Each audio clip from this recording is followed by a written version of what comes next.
It's the hashtag Simply Cyber, COMMUNITY. Here to break the cycle, this is vital more than you and I. Yeah, it's exciting, it don't matter what your title is. You can grab a friend or two or three or four and vitamins. It's the Simply Cyber, bring a good vibe. It's the live with Jerry every morning, having good time. And you know we love to see for you, just gotta go and get it. Yeah, you know we all believe in you, it's time to grow together. It's the Simply Cyber, bring a good vibe. It's the live with Jerry every morning, having good times. And you know we love to see for you, just gotta go and get it. Yeah, you know we all believe in you, it's time to grow together. Dr. Oja is a OG, got that potion, the elixir. Got devotion to all those who keep on showing up to witness. Fit the tricks and quips and all the tips to raise your cyber fitness. Switching up the routines, pass it off to James quicker. Keep the people smiling, hit that follow, that's a good decision. Every week, today, tomorrow, I encourage y'all to listen. We gon' teach y'all way more than how to protect yourselves from phishing. More like being confident so you can recognize a vision. On a mission, it's official, we gon' get through all these issues. Time for Jawjacking, baby, this is more than a tradition, yeah.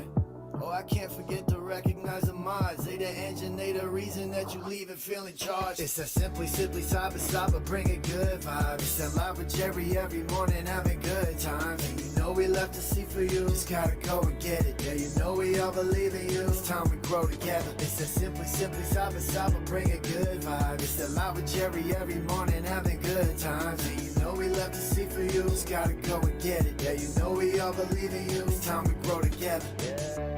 What else can I say? I hope you find some value in this place and have yourself an awesome day. Simply Cyber's here to stay. So let's all put our hands together ready. Time to hang with Dr. A.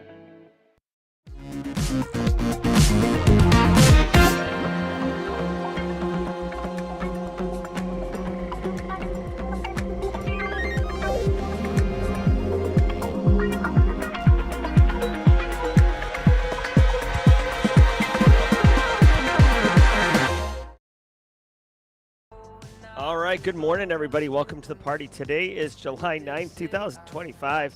This is episode 915 of your Simply Cyber Daily Cyber Threat Brief podcast. I am your host, two thumbs, all smiles, as usual, Dr. Gerald Ozier. And over the next hour, me, you, the Chiron across the bottom, Space Tacos alongside the Sippy Cup Space Tacos, Hooey Booey, Rhonda Rummerfield, not only IT, Justin Gold, Big Texas, DJ Bisek, up early and Adam, Mara Levy, Laura Flores, Steve Young, and Bruxy. We are all going to be shredding the top cybersecurity news stories of the day, and I'll be doing everything in my power to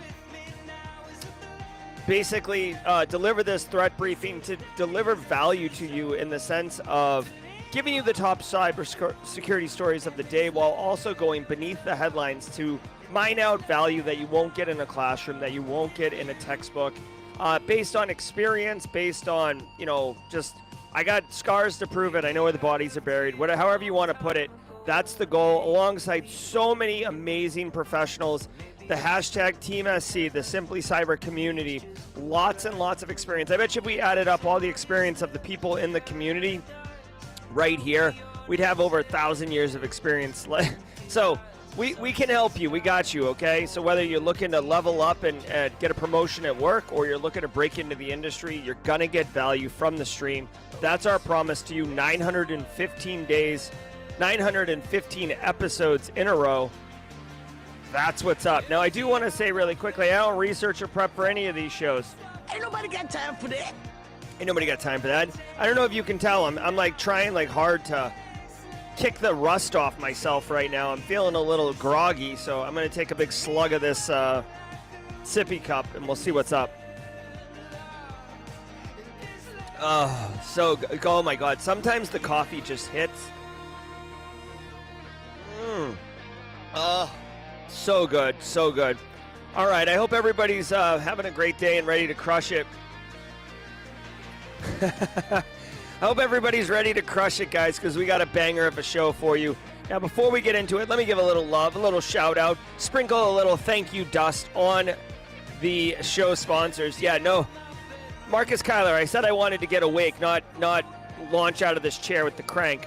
Guys, shout out and love to the stream sponsors, starting with Antisyphon Training, guys. Antisyphon Training is providing high-quality, cutting-edge education to everyone in multiple facets, whether it's 1-hour webinars, 4-day trainings, on-site, virtual. They do it all. And I want to call your attention to a webinar that's happening today at noon Eastern time, so just 4 hours from right now, the Anticast Attacking AI with Jason Haddix. You can register for this for free. If you're available from 12 to 1 today, maybe you want to do like a lunch and learn kind of series.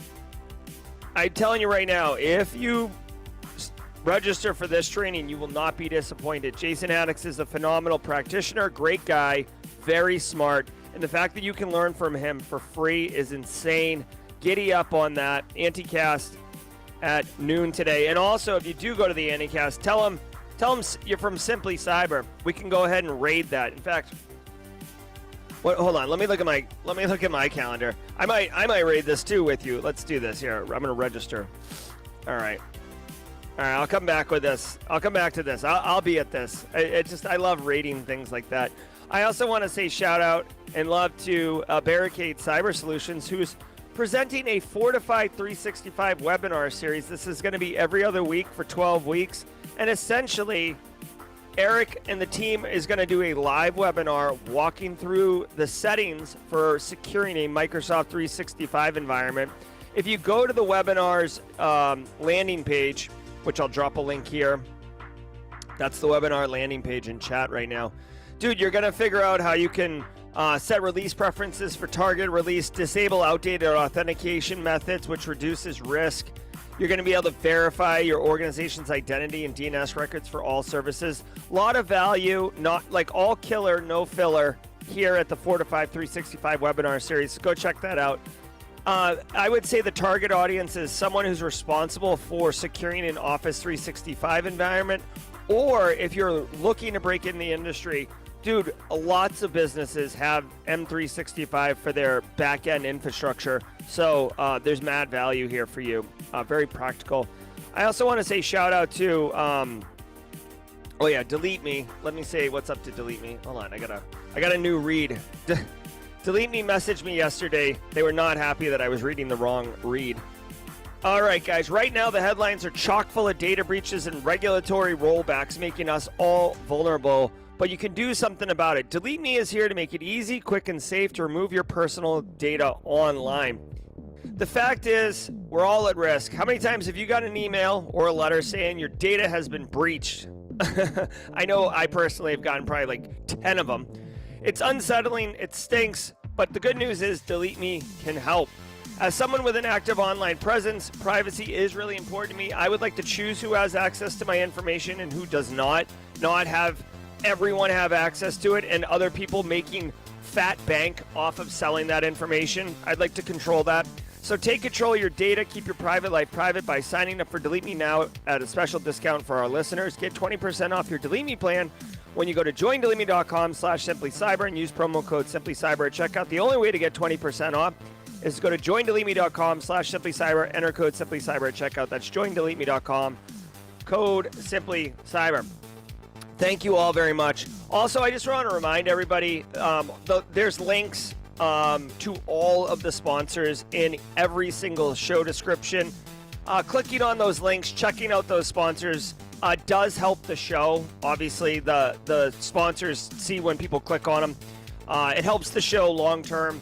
So if you do have an opportunity, if you're interested in the products themselves, I will tell you I pre-screen them. I'm not going to be up here hawking Vanta or NordVPN or New Hampshire Southern New Hampshire University's been up my butt. Like, I'm not interested. So anyways, check it out. It helps the show. I appreciate it. Personally, thank you very much if you click on the links in the description and check out our sponsors. Now, let me tell you something. Every single episode of the Daily Cyber Threat Brief, you can see it on the ticker at the bottom right now, is worth half a CPE. So whether you're, kicking it with Jenny Housley and DJ Bisek, or you're high-fiving Bonnie Charles and Marcus Kyler, it's still half a CPE. Say what's up in chat, grab a screenshot, file it away. Once a year, count the screenshots, divide by 2. DP knows what's up. Good morning, Team SC 7925. Love it. All right, let me pause this music for a second. It is Wednesday, which means only one thing. All right. it means one thing. One, I've got my sippy cup of coffee. Two, I'm taking a big old slug. Oh, God, it's so good. Okay, here's the deal. I'm going to run the Threat Locker video ad thing. Then when we come back, I'm going to rip the lid off, and we are going around the world. We do this every Wednesday. Every single day has a special segment, so you first-timers who are like, when do we get to the news? We're getting there. We just like to have fun first. Who doesn't like a good time? If you don't like good times, well, that's not a core value, so you're still welcome here if you don't like good times, but you know, it would be, you'd probably enjoy it if you did like good times. Core values, support for each other, inclusion in our activities, and empowering everyone here to be able to take advantage of all the resources. Those are our core values. So if you're not down with those, there's plenty of communities for you. But if you're all about good times, giddy up on that. All right, let's run the Threat Locker ad. Then we're going to Daft Punk across the world, and I'm super pumped. So let's do this really quickly. I'll be in chat. Chatting with you. I want to give some love to the Daily Cyber Threat Brief sponsor, Threat Locker. Do zero-day exploits and supply chain attacks keep you up at night? Well, worry no more. You can harden your security with Threat Locker. Worldwide, companies like JetBlue trust Threat Locker to secure their data and keep their business operations flying high. Threat Locker takes a deny-by-default approach to cybersecurity and provides a full audit of every action allowed or blocked for risk management and compliance. Onboarding and operation is fully supported by their US-based Cyber Heroes support team. Get a free 30-day trial and learn more about how Threat Locker can help prevent ransomware and ensure compliance. Visit threatlocker.com.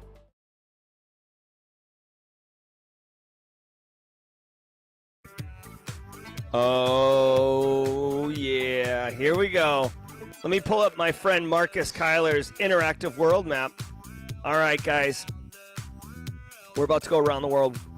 The Simply Cyber community is massive. We have people from the United States, people from Texas, people from Canada, people international like Europe, South America. Did I mention Texas? Its own power grid, its own country. All right, guys. Well, here's what happens. I set the clock to 2 minutes, 20 seconds. I ask you where you are. I try to light this map up, and we see if we can be international, inclusive, empowering, equitable, diverse, all the things. Let's go. Where are you at? All right, Devin Grady's in the upstate, bringing United States online. We got the Philippines, Triple D. Hello. There it is. All right, we got Houston, Texas, of course, in here. Austin, Texas. Dallas, Texas. All right, so the entire Texas contingent is representing. Philip Young's in VA. Nashville, Tennessee with Quinn. Lara Flores is representing Florida. Blood, Sweat, and Rage in Chi-Town. Kansas City, Missouri. The Bushwood Caddies and the Toasty Pops in the house. Worldwide Wednesday from Colorful, Colorado. Love it, Davey Crack IT. Orlando, Florida with Brian Groos. Fargo, North Dakota. What's up, MCT? TMH, Space Tacos in the Big Apple. Dirty Jersey, Nelson Rivera. Scotland is in the hizzy, Kayla Kavanaugh. Here, they'll light up United Kingdom. Rich 464 is bringing the Maple Leafs online. Tudo Aposto, Boston. What's up, dude? I love it. I'm more of a South End guy than a North Shore. Or, well, yeah. Warren, Michigan. What up, UP? Montreal, Quebec's in the hizzy. Vermont. Kenya, Africa. Bringing Africa online. Hello. Where's our Kenya? Kenya. Boink. We got Eastern Africa in the hizzy. Bangladesh bringing Asia even more online. What's up, Bangladesh? Good to see you today. Ramen. Maryland's in the hizzy. Baltimore. Samuel. Yemen. Ooh, Yemen. That's a good one. Is that Middle East? Hold on. Yes, Yemen's officially the Middle East. We are online. Tucson, Arizona. New Orleans. Gary Sergiotis representing. Ethiopia's in the house. That little pocket of, what is this, the Horn of Africa? This thing is turning out. Chi-Town, Kenya's in it. Pennsylvania getting screamed at me by Jovan Balton. West Virginia over on LinkedIn with Erica Bodker. All right, we got Florida. Okay, so it looks like the mod team is helping me out here, which is always wonderful. We got Canada, Niagara, Trinidad, Tobago, Turkey. All right, Turkey's online. Trinidad, Tobago's online. Thank you, Trinidad, Tobago. Look at this little tiny guy. Trinidad Tobago's representing. Love it, love it, love it. All right, hold on one second. This music's too much rave for me this early. Canada, Yemen, Turkey. Okay, of course. Oh, Mexico's in here. Hello, buenos dias. All right. Colombia. I don't know if that's Andres Molina, but Andres always bringing South America online. And with that, guys, can I just point out, let's just do a quick inventory. North America, South America, Europe, Africa. Oh, wait. Oh, Asia, Middle East. I'm going to count Trinidad Tobago technically as like Central, or Mexico as Central America. We do not have Australia. Is our Australia representatives in the house? Please? We're going to go we got Roberto from Tijuana. All right, Dublin, Ireland. We'll match it. Here we go. I don't think we have Australia, though. Ghana. All right, everybody's kind of piling in now, which is awesome. UK, we got you. All right, guys, it does not look like we hit it. As usual, it is late at night in Australia right now. So, like, when Richard Duffy or the other Australians show up, we can just mock them. We can just mock them and say that we didn't go around the world. I will say the Australians are part of the Simply Cyber community, even if they don't turn out. But congratulations, everyone. We're going to call it a partial win, just kind of like a security control during an audit. It's not Boolean, in place or not in place. We can get credit for partially in place. Looks like Southern Cameroon is representing. I did enjoy playing Cameroon in like FIFA 91 or whatever. Like one of the early FIFAs had a Cameroon team that was like, where the hell is Cameroon? Oh, there it is. Nice. All right, guys, let's get to work, all right? Sit back, relax, and let's let the cool sounds of the hot news wash over us in an awesome wave. I'll see you at the mid-roll.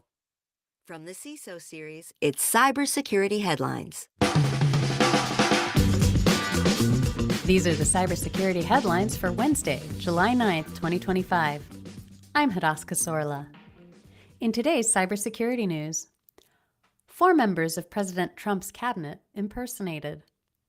A scammer used artificial intelligence to impersonate Secretary of State Marco Rubio, Acting National Security Advisor Marco Rubio, Acting U.S. AID Administrator Marco Rubio, and Acting Archivist of the United States Marco Rubio. Is this an AI? Is this person AI? I don't know. Using voice mimicking tech and spoofed emails like marco.rubio@state.gov, the impersonator tried reaching foreign ministers, a governor, and a member of Congress via Signal and voicemail. The State Department issued a warning on July 3rd. The FBI is investigating, presumably after figuring out which Marco Rubio to report to. Okay. I mean, there is a little subtle like background noise, like the person who's recording. You can hear, like, for people who have done media and content, right? Like DJ Bsec's gonna know. Justin, Casually Joseph's gonna pretend to know. LOL. You can hear her hit her desk right at the very end of that talk, where she's like basically saying the story and then moving. But with all due respect to this woman, the way she's speaking right now. Shall we play a game? Okay, so dude, check it out. Marco Rubio, it doesn't matter. U.S. Secretary of State, Pete Hegseth, Department of Defense Secretary, President Trump, President Obama, Bill Gates. It doesn't matter, man. If you're talking about anybody who with any level of power, deep fakes and threat actors are going to weaponize that access because you're going to get access to resources. Now, here's the problem, okay? When you have powerful people, right? People with authority, people who can cut checks, people who can get access to things, people who can authorize military strikes, for example, you have to have some level of validation beyond this is Marco Rubio. Like, dude, like let's peel the onion back a little bit. When you get a freaking text message that says you owe a toll lane, you have a toll lane violation and you owe $17, are you like, okay, I'll just go ahead and pay this? No, you question it and you want some validity to it. So for the world leaders who are getting a phone call from Marco Rubio out of the blue, what are we doing? Now, I will say, when you do get a call, I'm sure the real Marco Rubio isn't interested in going through some additional levels of, verification of who they are before they talk to a foreign minister. But I don't know, man. In the world of deep fake, we're going to have to introduce some protocols and figure it out, honestly. I'm not surprised, okay? So what were they trying to do? Gain access to information or accounts. All right. According to the cable, an unknown actor created a Signal account named marco.rubio at state.gov. Okay, so, I mean, I get that there's some really poor choices being made at the highest level of U.S. federal government of people using non-approved, independent third-party messaging apps for communicating sensitive and classified information, allegedly. But this is ridiculous. Honestly, hat tip to the threat actors for recognizing that these poor choices are being made at the U.S. federal government level and jumping on the train and saying, hey, let's create a marco.rubio at state.gov Signal account and see what happens. It would be so stupid for this account to be legitimate. Second of all, and I do want to point this out, this is what happens, first of all, when you don't follow policy and you don't stick to approved softwares. Second of all, and this one's even more interesting to me, a couple months ago, okay, maybe 6 months ago, the U.S. the United States was being attacked or is attacked, or however you want to phrase it, allegedly, but high confidence, by China. And China was getting into United States telecoms. Go Google it. I think Salt Typhoon was the threat actor moniker. It's either Salt Typhoon or Flax Typhoon. I think Flax was the ISPs and Salt was the telecoms. The point is, at some point, CISA issued guidance saying that all businesses, public and private sector, should switch to secure messaging apps for communication. So, listen, there's a reason. I know people dunk on GRC and they're like, oh, why do you got to be so programmatic? Why do you have to be so pragmatic? Why do you have to take your time and think through things? Why can't we just move fast and break stuff? Well, here's why. Because if you've ever heard the term F around and find out, here we go. So you issue guidance saying you should use, and I'll pull this up if anyone wants to fact check me, because I'm not making this up.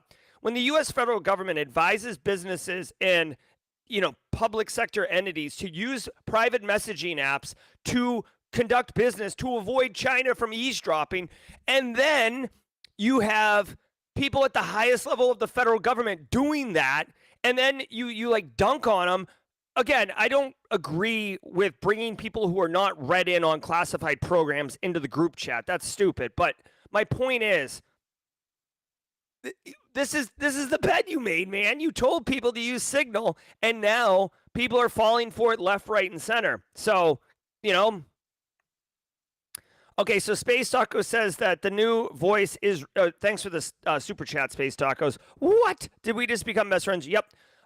She says, she is real and quite hilarious. I started listening to an interview she had with Simon Lindstedt on InfoSec Live about her life as a CISO. All right, very cool. We've got evidence to support this. Space Tacos is here. All right, here we go. Anyways, welcome to F Around and Find Out Fields. All right. Is this some kind of a game? Security researchers from Fortinet have identified a stealthy new botnet called RondoDox, which is actively targeting internet-connected surveillance systems, routers, and other Linux-based devices in industries like utilities, transportation, and telecom. Once inside, RondoDox disables security tools, hides deep within the system to survive reboots, and renames key files to avoid detection. Its most distinctive trick? It disguises its malicious network traffic to look like common VPN connections or online gaming activity, like Fortnite, Minecraft, and Roblox, allowing it to bypass firewalls and blend in with normal internet use. Infected devices are quietly added to a growing botnet used for launching denial-of-service attacks. There's no confirmed attribution yet. All right, hold on. So, RondoDoxnet, not to be confused with Rajon Rondo. Okay. King of the triple-double. We might lose by 15 points, but I got my triple-double, Rajon Rondo. Okay, so RondoDox... okay, so it's a botnet. Basically, there's a classification or a category of botnets that basically take over poorly configured IoT devices, and that's what this one is. Now, it says it attacks Linux systems, embedded Linux systems. Basically, if you didn't know, oh my God, Rajon. So if you didn't know, every IoT device, not every, but most IoT devices are running some stripped down version of Linux. And they typically have, like, there's a thing called BusyBox, which is like stripped down versions of binaries like ls and cat and stuff like that. That is not the full binary. It's just, what it needs. And it makes for a lightweight operating system that's pretty fast. So you'll see this in a lot of devices because, like, your Amazon Echo device doesn't need Kali Linux installed on it or Ubuntu installed on it, right? I'm being stupid to make the point. But it does need an operating system because there is hardware that the applications need to access, and that's what operating systems do. The problem is when you have a stripped-down, lightweight operating system, it introduces vulnerabilities. And if you go look no further than the seminal botnet of Mirai, a lot of times they're just poorly configured devices with default credentials that anyone can find. So this RondoDox is targeting these particular ones, and it's doing technical exploitation, which when chained together allows remote code execution, which would typically be opening up a port to pull down another piece of software, and not unauthorized access, but hold on, what's it say? Arbitrary commands, right? So pull down, create a new user account, et cetera, et cetera. I'm going to go to DJ BSEC's EPSS lookup tool. I'm going to go ahead and drop in that CVE enumeration, and we'll take a look at it. Here's the deal. It's got a hard-coded C2 IP address, so like literally you can you can see it right here. Get out of here, TechNado. You can literally put this this IP address into your SIM and look for it. See if anyone in your environments or your home network is screwed. One interesting thing is it disguises its traffic as VPN or gaming data, so it basically hides out in the open.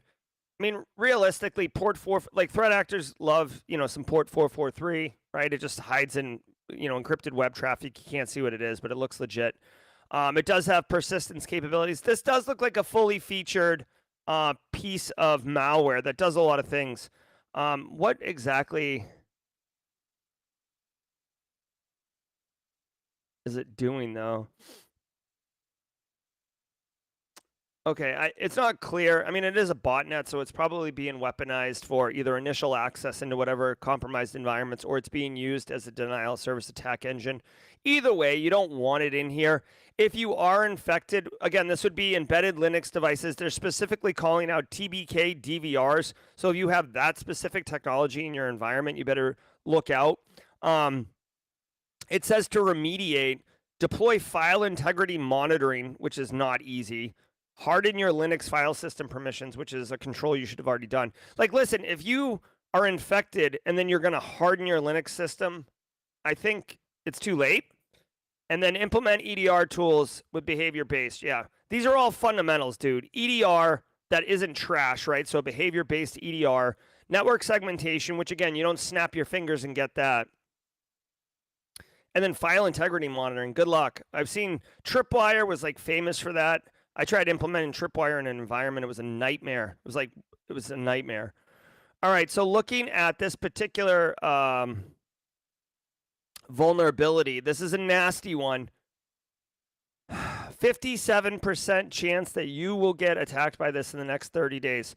So if you have internet-facing embedded Linux systems, specifically that TBK DVR, you really should get it sorted out ASAP. It doesn't look like there's a patch for it.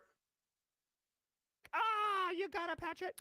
And you can see here, this is a gnarly bit of business right here. 98% tile. So this percentile basically means of all the vulnerabilities in the entire EPSS database, so hundreds of thousands of vulnerabilities, this particular one is worse than 98% of them. So that's pretty bad. That's awful. Okay, you don't want that going off in your environment. So what I would recommend is, here, I'm going to drop a link to this story in chat. Go check this one out. That's a good one for a follow-up. Behavior attacks Russian industrial companies. Cybersecurity researchers at Kaspersky have uncovered a spyware campaign, active since March, targeting Russian industrial companies. The operation, called Batavia, sends fake emails pretending to share contract documents. The messages include links that download malicious files. The files install spyware to steal data from the device and any connected USB drives and give the attackers a backdoor to come back later. Kaspersky says the phishing emails come from a domain controlled by the hackers, and that each email contains a unique download link meant just for that victim, suggesting a very targeted and organized operation. So far, the identity of the attackers remains unknown. Series finale. All right. Okay. So, here's the deal. TLDR, if you get an email from oblast-ru, don't open it. If you get an email, well, I guess this is more at your firewall, but there's links that basically download a VBE file. What are we doing here? If you attended Eddie Miro's Social Engineering Lunch and Learn yesterday, which, by the way, I've pulled down and cut out the first half and republished. Ask me at Jawjacking. I'll break it down for you. I've got a new technique. I'm going wide with the lessons learned here on the Lunch and Learn. Okay, so, dude, here's the thing. I take it for granted. We're too close to the forest, man, to see the trees. I take it for granted that when you get an email from .ru and it's got links to download executables, that is so obvious that it's like seeing the green cloud sitting on top of Chernobyl with the giant radioactive symbol signs that say it's not a good idea to come in here right now. To me, that's the level of red flag on these things. Yet somehow, consistently, because we have jobs, people fall for these things all over the place. Yeah, dude, DJ BSEC drops this is so obvious, yet people don't do this. And when you say it out loud, it's like, oh my God. DJ BSEC says if you run an email server, right, or you have the ability to configure something like Exchange Online, and you're not getting, if you're not doing business with Russia, if you're not supposed to be getting emails from Russia, you can block that entire TLD. You can block .ru. You can block whatever. You know what? Have your business stakeholders reach out to you and say, hey, I'm trying to do a job with someone and their emails aren't coming through. Block by default and then have requests come in to accept instead of, freaking yard sales where everybody's involved. Dude, you just take advantage of your tooling. Dude, can I just tell you as a quick rant? I guess the coffee's working. You know what pisses me? You know what really grinds my gears? I hate when I see, and I've had this happen to me, it usually is an indicator of a CISO not knowing what they're doing. because the specific CISO I'm thinking about right now is more interested in optics and how he looked than how secure the organization was. Anyways, it bothers me when you have tooling in place that you're already paying for that can do things and you don't use it because you play golf with this guy over here and you want to do a deal with him. You want to be his buddy. You want to high five and glad hand and go to the cool private party at Black Hat. So you buy their solution, which does the same thing that you're already doing. They just call it, like, I don't know, exposure management instead of vulnerability scanning. Like, they just rebranded it, okay? And I know those aren't exactly the same thing, but I just was reaching for an example. It's just, dude, if you're trying to make $1 out of 15 cents, may I suggest using all of the capabilities you've already paid for. You'd be stunned. Like this freaking webinar that Barricade Cyber Solutions is doing. Here's an idea. Configure the living crap out of your existing M365 instance instead of bolting on additional controls to handle what happens when you get punched in the mouth in your M365 instance.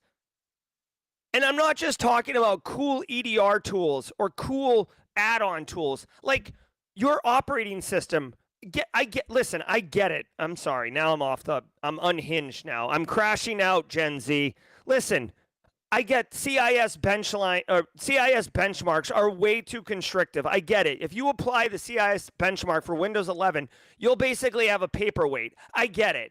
Okay? But you know what? There's a lot of great configuration settings in a CIS benchmark that you can put in place that will have zero impact on production and performance of an end user. However, it will absolutely stymie and screw a threat actor. But we ain't got time for that. Ain't nobody got time for that. We got Q4 numbers to make. We gotta sell for Black Hat. Get out of the way, nerd. You're slowing me down. It's just like, dude, stop freaking spending money and actually take advantage. You know what? Stroking a check is easy. Anyone can write a freaking check. Ooh, look at me. I'm spending money. Anyone can write a check. Taking time to look at your environment, understand your tooling, understand your tech stack and how it overlays, understanding where your configurations are, having a configuration management plan, having baselines, having images that you can roll out that are pre-configured with security settings instead of vanilla loads. So when you get a new hire, they get a freaking crystal clean, perfect laptop that has zero configurations. That's nonsense, man. All right. Thank you for coming to my thank you for coming to my Red Label TED Talk. SEC versus SolarWinds.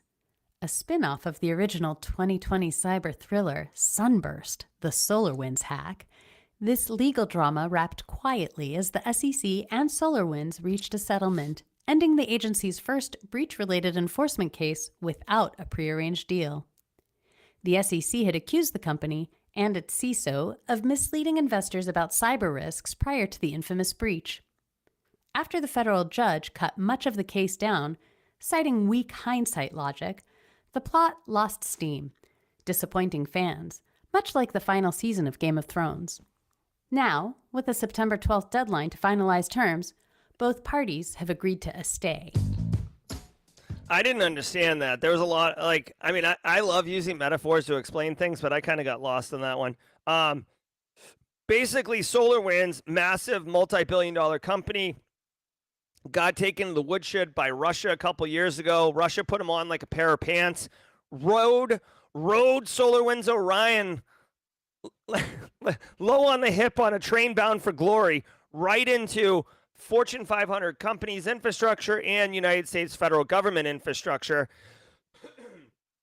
And SolarWinds took a bit of an L. Let's actually look. SolarWinds is actually one of the few instances where their stock price did not recover. Now remember, this was like 2020. Excuse me. Let's look. Hold on. Why can't I go? Hold on. That was the weirdest. I wanted to look back like 5 years. Oh my God, what are we doing here? At least you know the show's live. All right, computer, give me 5-year viewing. All right, whatever. Like, where's the bait? How come, like, I should just be able to get what I want? I'm such a diva. All right, here we go. Thank you. SolarWinds. What are we doing? Why isn't this loading? I got the link I want, but not the price I want. All right, whatever. Just trust me when I tell you the stock price never did recover. Oh, here we go. Okay, so look at this. The attack happened, I thought it was in 2020, but you have to imagine it was actually right here in 2022. Let me see.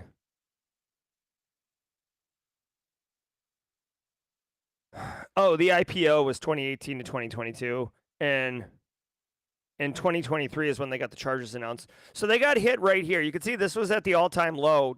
This isn't a financial program, but this would have been a good time to buy. In fact, I actually, now that I think about it, I did buy.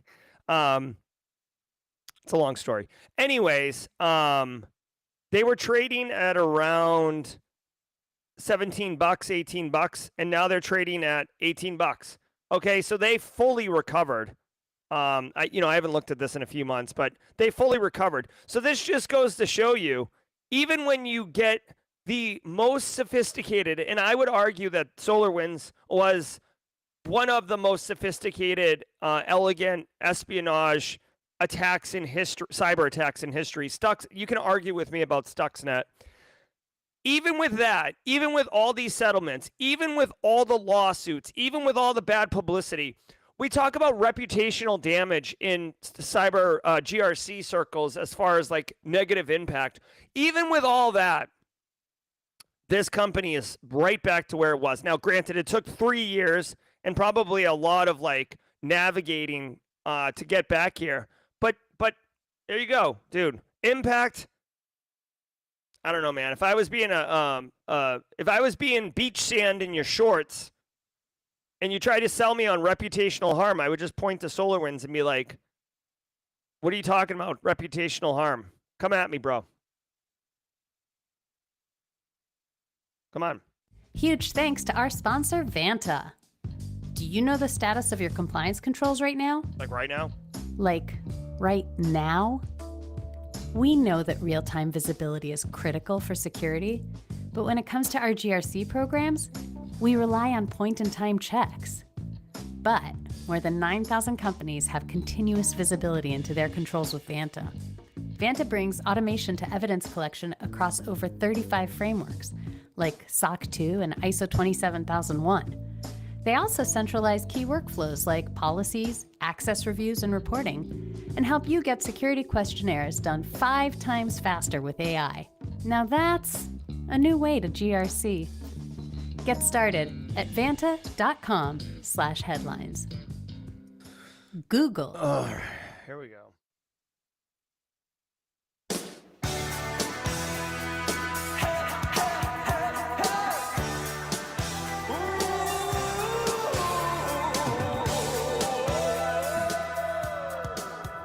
All right, holla, holla, holla, holla, holla. Thank you all so very much for being here. Good morning, everybody. Thank you so very much. Guys, you know what I really, really appreciate about all of you? I don't go on unhinged rants often, but when I do, it's a safe space. It's a very safe space. Thank you for giving me the opportunity to tell you how I really feel about reputational harm and CISOs who are more interested in stroking checks and being seen at parties. Shout out to the stream sponsors, Barricade Cyber, Delete Me, Antisyphon, Threat Locker. Definitely appreciate all of them. Special shout out to the Sippy Cups in chat. And if you don't know really quickly, this is my travel coffee mug because it collapses down. But keen eyes from the Simply Cyber community noticed a few years ago that it looks like a children's sippy cup. And forever after, it's been known as Team Sippy Cup or Sippy Cyber or Simply Sippy. And since I'm on travel, I am busting it out. And it's so good. It's so good. All right, guys. Let's just jump. Since we did Worldwide Wednesday, we're going to jump. Alpha Sierra, get ready. Everybody knows the words. If you're a first-timer here, the words are la, la, la, la, la. Let's go. Here we go. Here we go. Scoop it up. What's up, Nicole?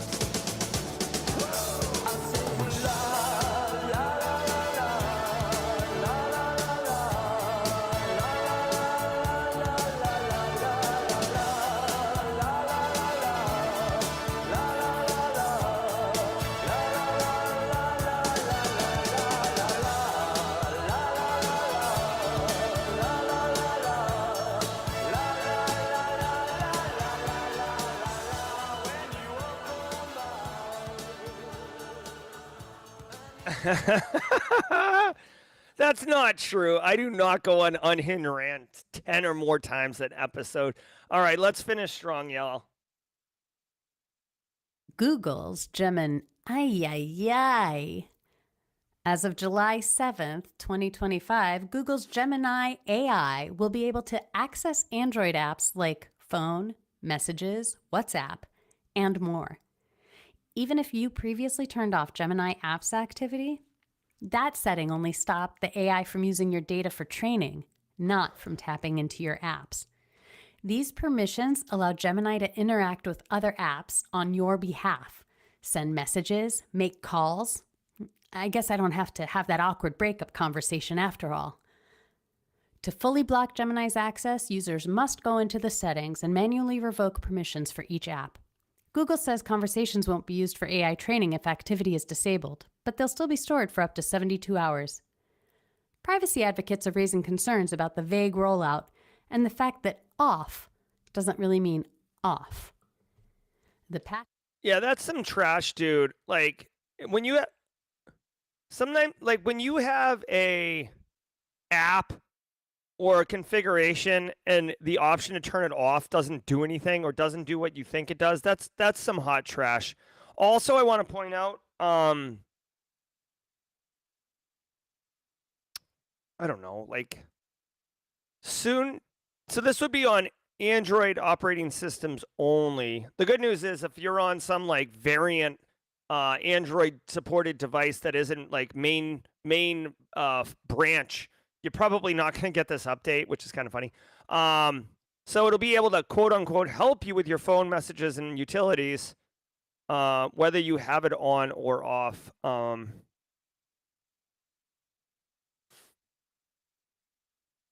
Let's see. I mean, the question is, this has always been the thing with here's the thing. This is like a privacy insensitivity concern. This has been the thing forever with these tools. Grammarly is commonly used as the example. But whenever you type something into your phone or into your computer and some AI makes a suggestion, hey, you should, like you misspelled this or whatever. Or you could phrase it this way with a different tone. Like instead of telling your boss they're a complete a-hole, perhaps you say, you appreciate their perspective, but you have an alternative suggestion that may benefit the business better, right? Like phrasing it differently. The problem is for the AI to be able to give you those suggestions, what you're typing has to go off your computer to some server somewhere and be analyzed. And that is the data governance challenge, because now your data has been duplicated somewhere. And just like everything else, I'm sure it's being used to train AI. It's being used to help models. I'm sure someone somewhere is making money off selling it. Like don't sleep. Like, dude, Google is a Fortune 1 company. Google.com is the #1 website in the world. Okay, they didn't get that big and that well not being very smart and very deliberate with all the assets and stuff they have. So here's the thing. I use Gemini all the time for personal stuff. I have it on my iPhone. One of these ones, here's my thing. These things right here, honestly, if you're just clear with your communication, I'd probably use it anyways. You know what I mean? I'm not super private. I mean, I like privacy, but I'm not some zealot where I'm not going to not use this because of this. It's just have clear communication. So here's what I would say. This is more for application people and less for security people. But when you're like, be clear, be transparent, okay? People always think they're so crafty with like, let's wordsmith it in order to say a bunch of stuff without saying anything, or let's frame this so it looks like a feature when in reality it's a problem, right? Just be transparent, okay? Especially when it comes to like people's security and stuff like that. Release notes didn't mention malware. A malicious pull request to a popular Visual Studio Code extension called So Trixa Horner, blue badge, thanks Trixa, says, what about companies that are using Android devices in a business setting? 100%. I mean, this is the same issue that I just outlined with the data governance piece, right?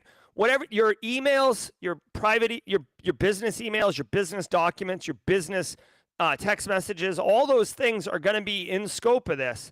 So, I mean, if you are using Android for a business setting, hopefully you have some type of mobile device management, some type of configuration management solution that allows you to compartmentalize data. And potentially, I don't know enough about Android MDM solutions, so I don't know if you can configure at scale this setting. I'll leave that to, I don't know if anyone has information on that, but like this would be a setting that you'd want to give consideration to on configuring at scale. Plus, Trixa, I want to point out that you're going to run into an issue. CFOs forever have loved bring your own device. Oh yeah, bring your own device. Here's the trick. We'll let the workforce pay for their own cell phones. We're so big brain. We're going to increase profits this year because we're not paying 200 grand on freaking cell phones. Look at us. Let's take a free vacation. And in reality, when you have a BYOD policy for your workforce, you can't configure their devices. You can have profiles on their phone and stuff like that. But in reality, you can't tell them what they can and cannot have. Now you'll say, oh, well, if you don't want to put this profile on your phone, you can't use it for work. Fine. Give me a work issued phone. And then the CFO is like, oh, maybe we could do that. So yeah, it's a thing. I'm getting information right now that MDM on Android goes pretty deep and you can do a lot, so that's good. So Trixa Horner, what I would say is if this is something of concern for you or anyone listening to the podcast, go check out MDMs on these things and make sure you're configuring it. Code infected over 6,000 developers, according to cybersecurity firm Reversing Labs. On June 17th, an attacker using a deceptive GitHub account submitted an update that added code to download malware. The attack planted a fake NPM package that executed hidden PowerShell scripts likely aimed at stealing crypto or tampering with smart contracts. Microsoft removed the extension and published a clean version by June 28, 2025. This incident is the latest in a rising wave of supply chain attacks targeting open source tools. Extensions extended to exploit. Hackers took advantage of a loophole. All right, I guess she went on to the next story here. For the sake of time, I'm just going to be quick about this one because we've talked about this numerous times. Open source code repos, threat actors are either taking over abandoned accounts, creating similar kind of typo squatting accounts. Some of them are just straight creating malicious resources and having people pick them up and pull and import them into their own code base, okay? This one's a code extension for an IDE, which is an integrated development environment. So if you do software development beyond just like hacking together something like where you're using like a text editor, IDEs are really powerful because they allow you to do compilation. They allow you to do debugging, static and dynamic analysis. IDEs are good if you're doing software development for real.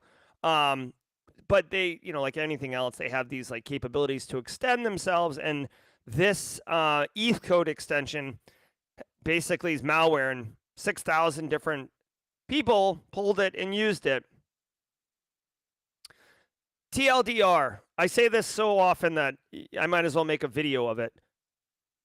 Educate your developers to be mindful of these type of attacks, because it's not this specific attack you should educate them on. It's the attack category, because it's happening a lot with different threat actors. Okay, that's the deal. GitHub, PyPy, NPM. I don't care where it comes from. Threat actors are doing it, and obviously it's quite successful for them because they continue to do it. I've never heard of reversing labs before, but any company that makes does blog posts of security research, I love it. Really quick addition: DJ BSEC is saying that IDEs are also great for scripting, not just development. I could totally get behind that. For me personally, scripting, I just use Sublime text editor. But back in the day, a million years ago, when I weighed 119 pounds, I was a software engineer and I did use IDEs. But anyways, I feel like I used Eclipse. I think Eclipse is what I used for Java. All right. Anyways, let's keep cooking. Browsing extension systems by first publishing clean, legitimate-looking extensions, then quietly pushing malicious updates months or even years later. The updates installed automatically without user input, allowing attackers to slip past Google and Microsoft security filters. Security firm Koi Security found 18 such extensions on the Chrome and Edge stores, disguised as harmless tools like emoji keyboards and color pickers. In total, the malware-laced extensions reached over 2.3 million users, enabling spying on browsing activity, session hijacking, traffic redirection, and credential theft, all while appearing perfectly trustworthy. This isn't just a breach. Okay. So this is clever. Okay, so nothing about this says China. Okay.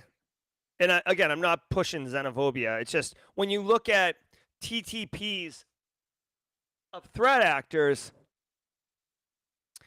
one thing that China does better than anyone else is play the long game.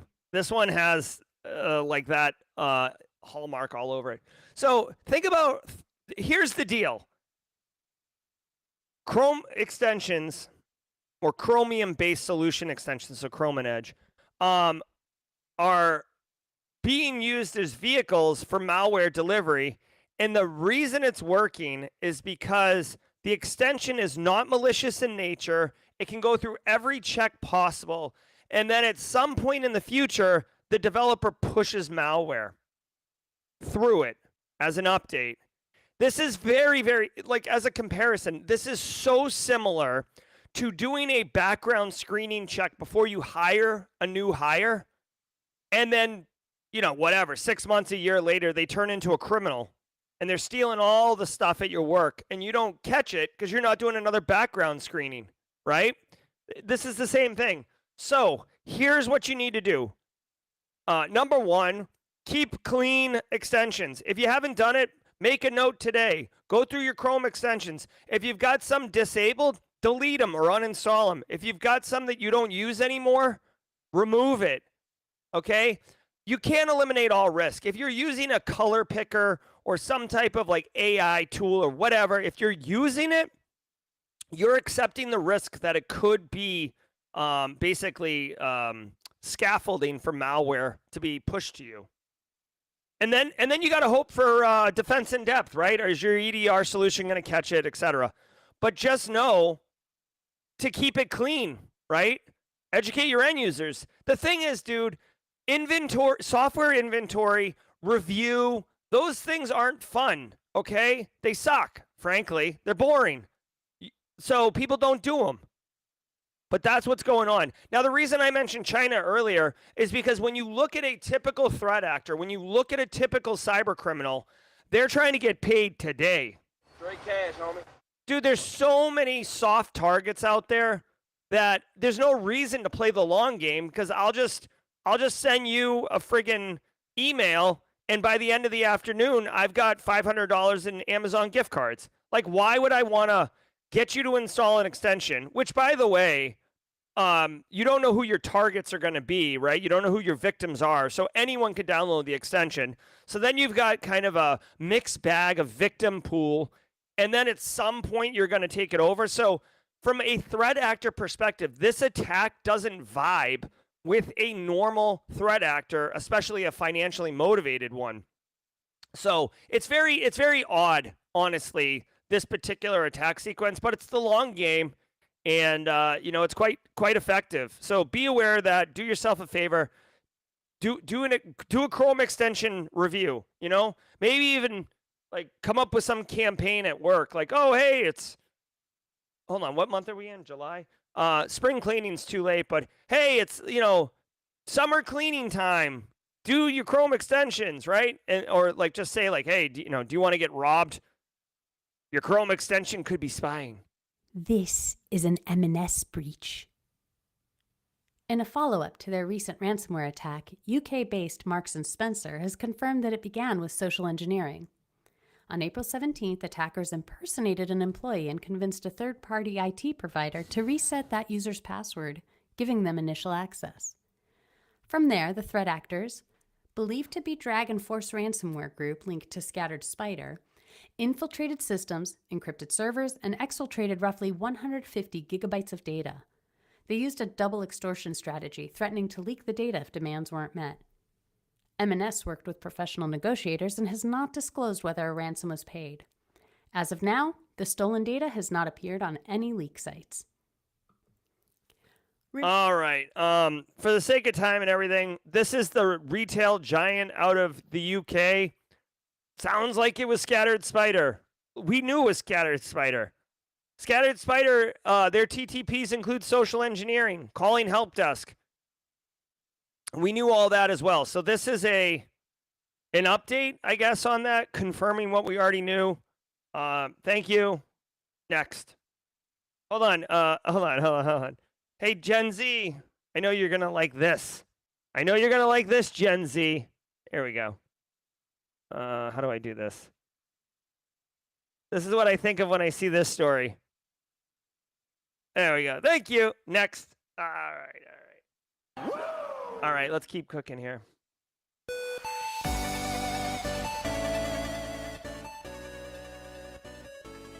All right, everybody. I want to say thank you so very much for being here today. Wait, that's the wrong. Thank you, everybody, for being here today. I had a great time. Don't go anywhere because we are going to be going to Jawjacking, and I'll actually be able to read chat and get after it with you guys. I hope you enjoyed the show. I want to remind everybody that... Oh, hold on. Just remind me about the social engineering workshop. Simply CyberCon. The virtual tickets are available. The Vegas meetup, registration's open for that. We got a lot to cover at Jawjacking, but my goal is to answer as many questions as possible for all of you during the Jawjacking segment. I'm Jerry from Simply Cyber. Thank you. If you were here, I salute you. If you're on replay, thank you very much. As always, thank you, Valentino. Always a good time. Assman Ghoul, happy birthday a day early. I'm Jerry from Simply Cyber. Until next time, stay secure. Let's go get Jerry guy. I saw him lurking around here. Ever wonder what it takes to break into cybersecurity? Join us every weekday for Jawjacking, where industry experts answer your burning questions about the cybersecurity field. Live, unfiltered, and totally free. Let's level up together. It's time for some Jawjacking.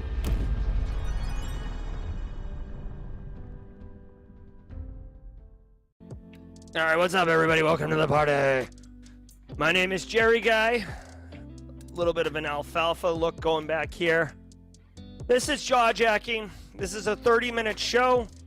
And what we're going to do is speed run and answer as many cybersecurity career questions as possible. So, and I'll answer any questions, frankly. It's an AMA. But if you have questions, like I get DMs all the time.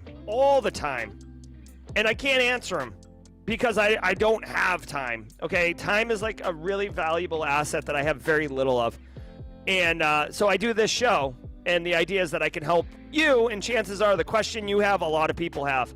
Plus, there's other people here who can answer questions. DJ Bisek has been going big Texas today in chat. So what do we got for questions? I'm looking at chat right now. Big fan. We have to register for the DEF CON meetup. Alpha Sierra says, yes. So here is the deal with that, okay? We've never had to have registration for the meetups in the past, but there's two things going on. Hold on one second. I'm going to explain it, Alpha Sierra, okay? And honestly, I'd love some feedback from everybody. You know, be honest, right? So there's two things going on. Number one, this is a joint meetup. So Simply Cyber held its own meetup last year, and it was awesome. There was like 100 people there. Tyler Ramsby had a Hack Smarter meetup the day before at the same event, and then like a bunch of his people came to our event, okay? So Tyler said, do you want to do a joint event? And we could do it bigger since there's a lot of overlap between our communities. And I said, okay. We'll see how it goes. If it makes sense to have just a Simply Cyber meetup in the future, then we'll do that, okay? Now, here is the thing, okay? Here's the thing, Alpha Sierra and everybody. This particular venue has a hard head count limit, right? We can only have 200 people. And it's free beer. Like, we're hosting the event, right? All you have to do is show up and have a good time. But because of that, and because of the hard count, we want to make sure that, frankly, it doesn't get bum rushed by a lot of people who are not part of our communities, right? This is a community meetup. So what we ended up doing is we created this registration page. And this is an important one, okay? And we'll have to work through some challenges here. Here's the location. Now you'll see here. Hold on. Is this the behind the screen? Hold on. Where is it? Oh, hold on. I got to figure out how to open the tickets. Anyways, long story short, we're charging $5. Now the $5, all of it, the entire everything will be donated to Black Girls Hack. Now I've contacted Black Girls Hack and I've coordinated with them. They're a wonderful nonprofit organization that helps people get access to resources to be able to level up their career and get access to education that they may not have been able to. So all of the money is going to that. The reason that we put a $5 ticket in there is literally just to ensure that basically the people who are showing up are community members, okay? I do have to fix this. I thought I set the ticket up for sale, but anyways. So anyways, the TLDR is this: there will be a registration. You will need to register. It is $5, and every single proceed, everything. We are making we're actually making negative $3,000 from this because we're going to run a bar tab for 200 people for 3 hours, okay? So trust me when I tell you this is not a grift. Either that or I'm the worst grifter in the world, okay? So this is what's up. Just stay tuned for this because I obviously screwed up the ticket thing, and I just have to fix that. All right. If you haven't, hey, listen, let me just open it up. Normally, I answer your questions. Let me answer a question for you. And again, it's because we have a hard head count. We can only put so many people at this brewery, and I literally don't want someone from I don't want Space Tacos to show up and be like, hi, I'm here for the meetup, and they're like, sorry, it's full. That's bull crap, okay? Nerman's in the house with a super chat. Hey, Jerry, I just got my DEF CON ticket. I'll be there on August 7th, 8th, and 9th. Do you know when and what the time the Simply Cyber meetup is happening? Yeah, Nerman. Listen, it's literally right here. It is 4 to 7 p.m. on July. Oh, I scheduled this incorrectly. Oh, my God. What a jackass. It's August 8th. Hold on. Let me fix this right now. Live. Edit tickets. I'll fix this later. Anyways, Nerman, it's going to be at this location. Here's the link. I have to fix it. It's going to be at Beer Zombies Brewing, 831 West Bonanza Road, Las Vegas, Nevada. $5 ticket. All proceeds go to Black Girls Hack. And Nerman, I met Nerman in person at the last meetup. It was phenomenal. We had a great time. There will be food trucks there as well. I hope everyone can make it. Alpha Sierra will be a cheap date. Exactly. So I'll fix this afterwards. You guys don't want to watch me fix this in real time. Okay, trust me. All right. So if you have any questions or whatever, Poner Joe, it will be August 8th. I just messed up, guys. Here's the thing. I did this last night at 7 o'clock at night.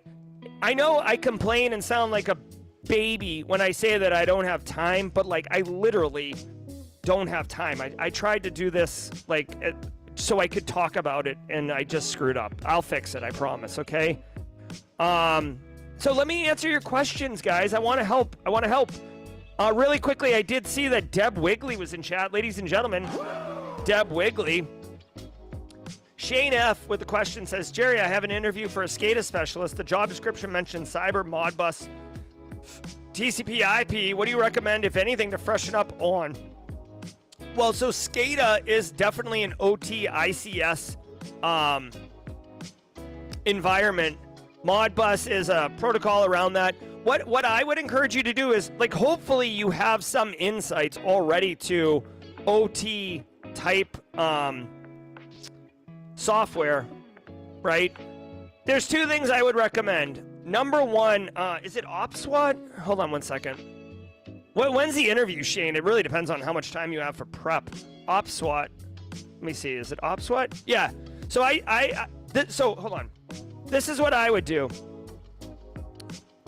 OpSWAT right here, and I'll drop a link to this. OpSWAT does training for OT and ICS, and they actually have free training, okay? Now, some of the training is paid, okay? So I don't know which ones are free and which ones are not free. I do know, you can see these are $49 for 3 courses. So again, they're not a sponsor. I don't make any money off of this, but they used to have some free training. Maybe you can get some of that. Honestly, the other things I would recommend is, honestly, I would get smart on like recent OT ICS hacks. There's so many of them, like between friggin', Salt Typhoon, Flax Typhoon, Volt Typhoon. Go look at those. So number one, I would get a little bit more aware of, like, the technical elements of OT ICS. And then 2, I would get current on what's going on. Someone mentioned Mike Holcomb. TJ Williams mentioned Mike Holcomb. Mike Holcomb is in the upstate South Carolina. He is a phenomenal OT ICS security resource. Definitely connect with him. His LinkedIn account probably says some things. Also, again, not sure how much time you have, Shane F., but don't sleep on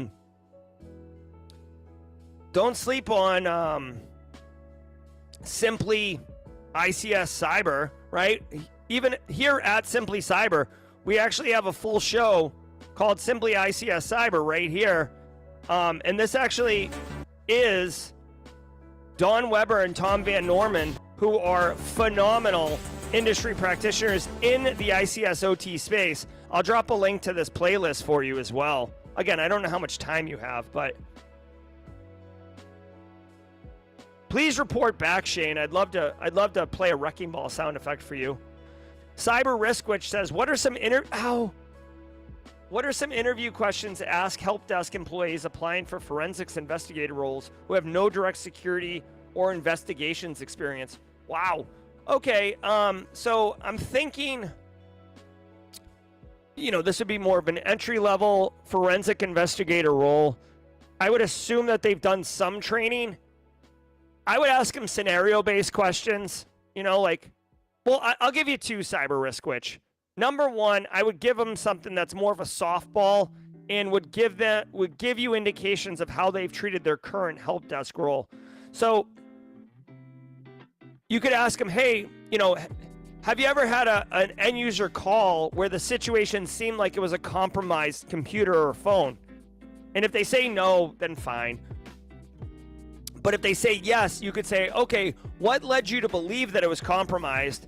And what was your guidance to the end user around,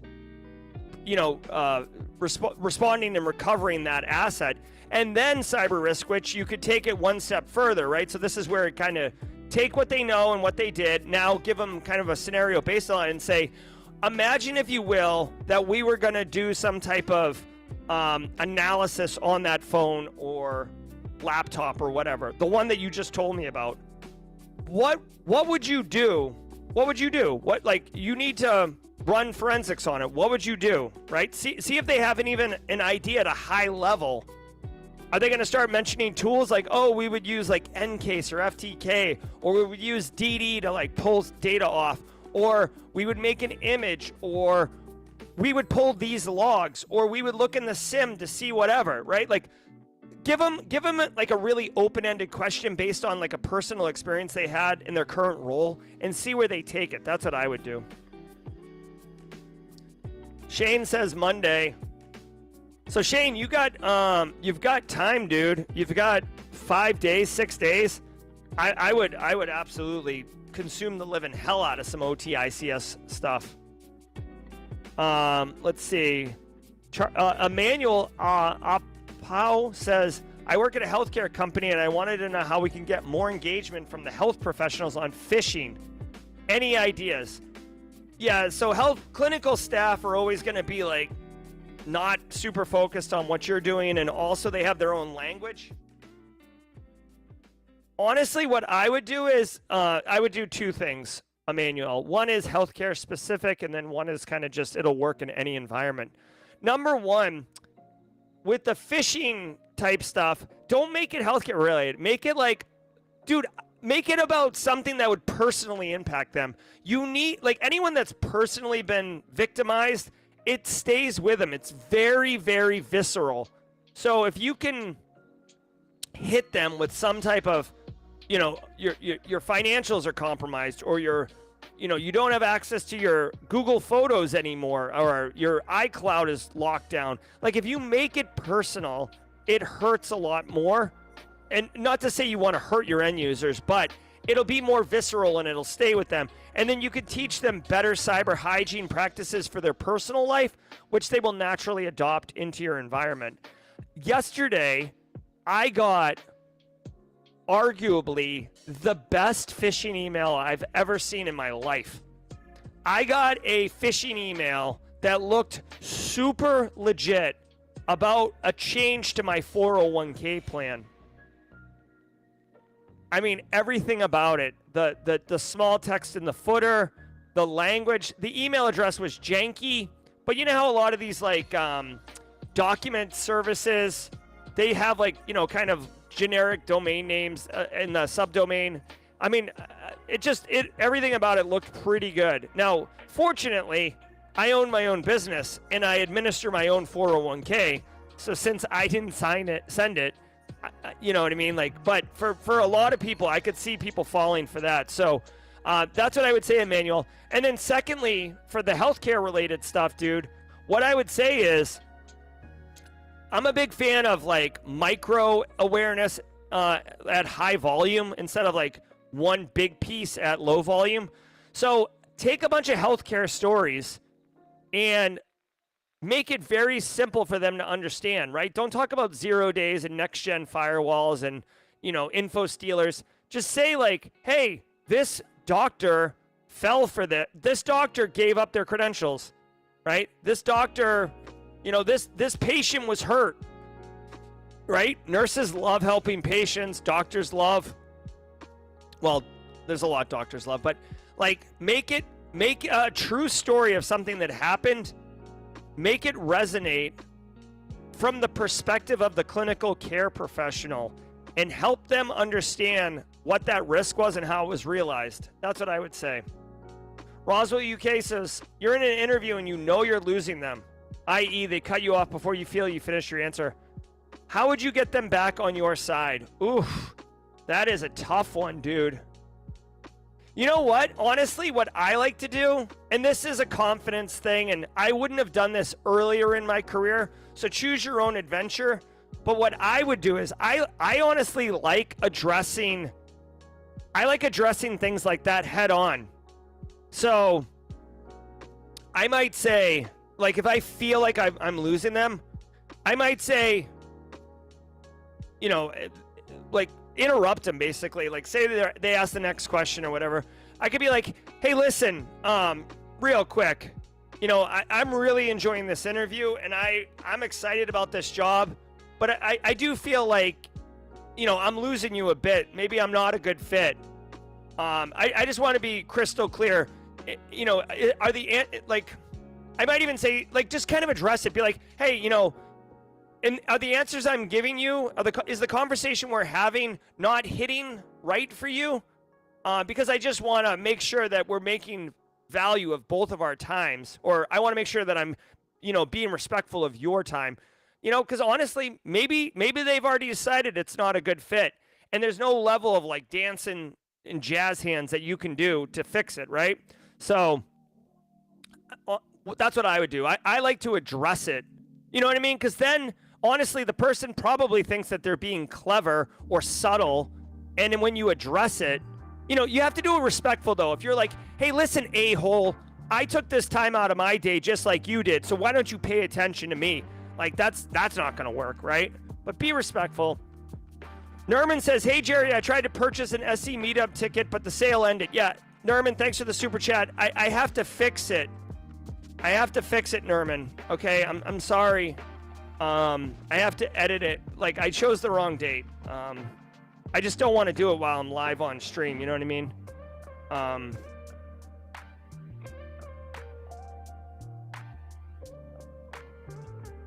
Just I'll do it as soon as the show's over. Okay, I promise you. All right. Tech with Roman says, do you have any tips pivoting from security engineering to GRC? Going to a new org instead of moving internally. Yeah, I mean, dude, as an engineer, you understand a lot more technical details. I would focus on, like, configuration changes, hardening. GRC operates a lot of left of boom. So I would focus on your ability to harden devices and protect systems. I would focus on your ability to identify controls that deliver high value without impacting business operations. Because you are an engineer, you understand how all the tech works together. Play into your strengths, man. All right, why is gatekeeping in cybersecurity so strong? Hi, Taekwon Gong. I don't know, man. I am sorry that you're dealing with gatekeeping. It sucks. I mean, honestly, there's a lot of us trying to break down those barriers. I don't know. Oh, Roswell UK says he's got Marco Rubio on line 1. Go ahead, Roswell, put him through. All right. Thaddeus Brown says, as a 15-year ops sysadmin, would SOC analyst be a role to consider transitioning? Well, sure, Thaddeus. As a sysadmin, honestly, so here's two things. Number one, you're probably going to take a pay cut. So get ready for that. Number two, you will be able to progress quickly in the SOC with that background. A SOC analyst is super useful if they understand, like, Windows system internals and how Active Directory works and how permissions are granted and how resources work and stuff like that. So, like, all of that experience you have is going to make you an absolute kick-butt SOC analyst. So I think that would be a phenomenal transition path for sure. In fact, you might even get hired in as SOC 2. Austin Fraley says, what's a good way to stay motivated for self-study? I've been having a hard time staying motivated. Austin, I feel you, dude. For me personally, you know, if you try to set, like, micro goals, right? If you're like, oh, my goal is to pass CISSP, and then you're like, oh my God, it's gonna take me 6 months of studying. You don't feel like the wins, right? So if you try to say like, oh, I'm gonna study domain 1 this week, maybe you can compartmentalize it that way. Some people like to reward themselves, like, oh, if I study domain 1 and then take like a practice exam and get an 80 or higher, I'll buy a special beer or something like that.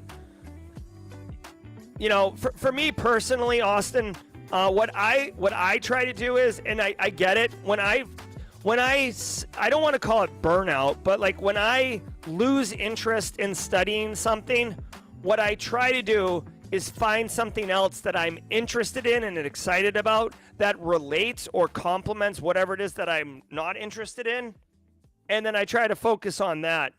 And then, sometimes, dude, like this is the worst option, but sometimes I just lean in and work through the suck because I won't have time. I don't have time to do it any other time. And then I just try to remember, like, the reason I'm doing this is because I have a bigger goal that I need to do.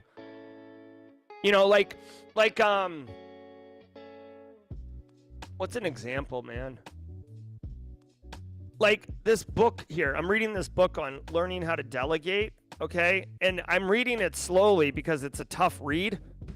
But I'm saying, dude, you've got to read a chapter a day, and you have to take an action from that chapter. And I'm just grinding through it.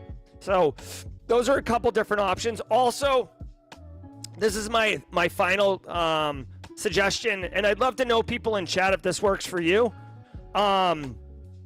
Sometimes I have to switch the environment. So like I was working at home. This was like a couple months ago. I was working at home and I was working on a project for work. And I was working. And I actually told Mrs. Ozier, I'm like, babe, like I got to go to Starbucks for like 6 hours just to like get into a new environment, mix it up, kind of have a little bit of disruption. And I went to Starbucks and I literally sat there for 6 hours. And I was able to grind through the work that I was trying to do a bit better just because it was a different environment. So certainly something to try. It's not for everybody. All right, let's see. Alpha Boss says, I have a PhD in cyber management with 10 years experience in government, struggling to find a teaching position. Wow. I don't know how you're having trouble finding a teaching position. That's unfortunate, honestly, that you are. Since that you're, academia is a fickle beast, and having a PhD is like a union card in academia. Alpha Ba, I would honestly I don't want to say look harder, but like there are opportunities. What I would suggest you do, okay, and I don't know where you are physically, but what I would suggest you do is you can do a couple things. One, you could... Well, there's a couple options. One, you could go to like networking events that other PhDs are at, right? Like academic conferences, like, papers, like, like academic journal conferences, and start talking to people and let them know that you're interested in faculty, right? That's number one. Number two, you could sign up for like a master's program at a school that you want to teach at and just really get buddy with the faculty and try to move in that way. That's a bit of an expensive, longer play. Number three, you could find open positions at universities, then find academic journal papers that are current, find the authors of those papers, contact those authors, connect with them, communicate, network, talk about their research, then parlay into asking them about opportunities at their university. That's a bunch of different ways that I would do it. All right, let me take a slug of my coffee. Norman, super chat. Did we just become best friends? Yep. I will fix the Las Vegas meetup, I promise you. Insurance 2K agent says, what is physical security and cybersecurity? So physical security is around, I mean, exactly what it sounds. It's like guards, guns, gates, physical locks, tamper evident mechanisms, water or fire extinguishing systems, air conditioning, environmental control systems, So Insurance 2K Agent. Think for like the movie on the TV show Mr. Robot, season 1, spoiler alert, so mute me if you want. Season 1 of Mr. Robot, he wants to destroy the backups at Iron Mountain, which is like a massive, data storage warehouse type place. And the way he did it was by disabling the air conditioner. So either like it got wicked hot and cooked everything, or like moisture showed up or whatever. Anyways, that was an attack on physical security, right? If I light your data center on fire and you don't have a fire extinguishing system, you're going to lose everything. If you're interested in learning more about physical security, you can go to NIST 853 and look at the PS control family. Not PS, PE. PE control family. PS is personnel. All right. Also, if you want Insurance 2K Agent, you can go to like literally any cyber conference and do Lockpick Village. Lockpicking is a big thing in physical security. Brexy's in the house. Really quickly, Brexy was our Simply Cyber Community Member of the Week. Brexy has elected to not receive his Community Member of the Week award. What he would like to do is raffle his award off to a member in the community. So we'll do that on Friday. So if you'd like to win, he actually wants it to be a tuition for a Simply Cyber Academy course for one lucky winner. So we'll do that on Friday. Dancing in jazz hands can work in interviews, but your mileage may vary. Continuing to look at chat right now. Hold on 1 second. Let me get in mod chat.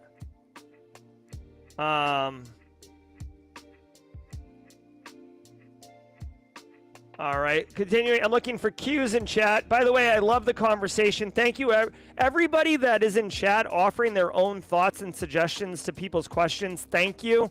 It takes a village, everybody, and I'm very, very grateful to have such an amazing group of friends like all of you who are super into helping each other. All right. Triple D says good morning to Mrs. Ozier. I'll let her know. I don't know if she's like lurking. What advice do you to collaborate training and have some impact and write up and meet with? I don't know how to read this. What advice do you collaborate training and have some impact? I'm sorry, I don't understand that question. Okay. Continuing to look through chat right now for questions. If you have a question, drop it in chat with a Q. Austin says, does anyone use Windows Hello in an enterprise setting? My company is looking to use it. I haven't seen it. I use Windows Hello to log into my boxes. And I don't know. Well, maybe not the facial rec. I don't know if Windows Hello is the biometric only. I have used the options of a pin, and I've used the options of the picture where you click in different places on the picture. Find it easier than a password. Let's see. Okay. Continuing to look at chat. We are at time, so I'm going to speed run here to get to the bottom of it. I'm going to fix that meetup ticket too. Do you consider Windows Hello MFA? NIST and Microsoft do, but I don't know.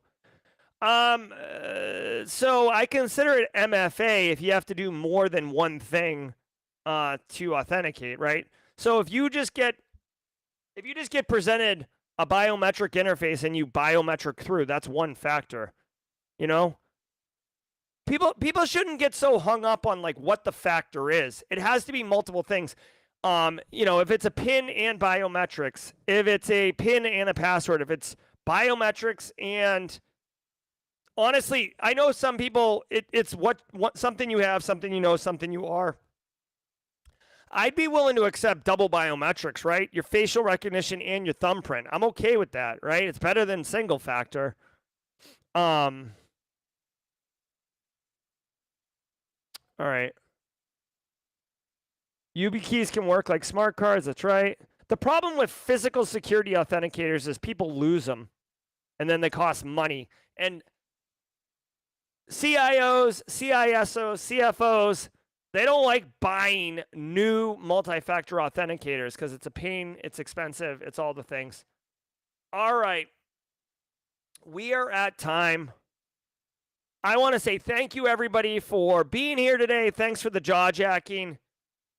So good. I had a great show today. I hope you had a great show. I know my screen freezes a little bit. I'm actually trying to work on that. I don't know why it's happening. I've done all the things I can think of, and that I don't have any more time to look into it until I address a couple of the projects I'm working on.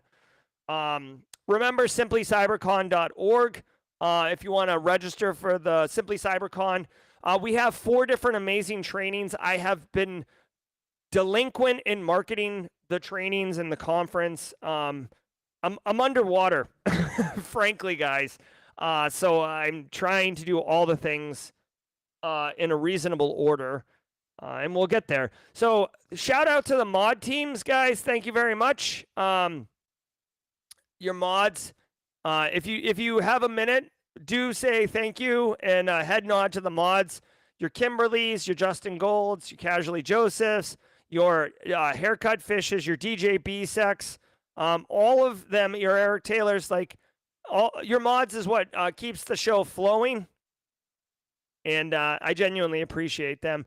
Everybody have a wonderful day, and we will see you tomorrow at 8 a.m. Eastern Time. Until next time, stay secure.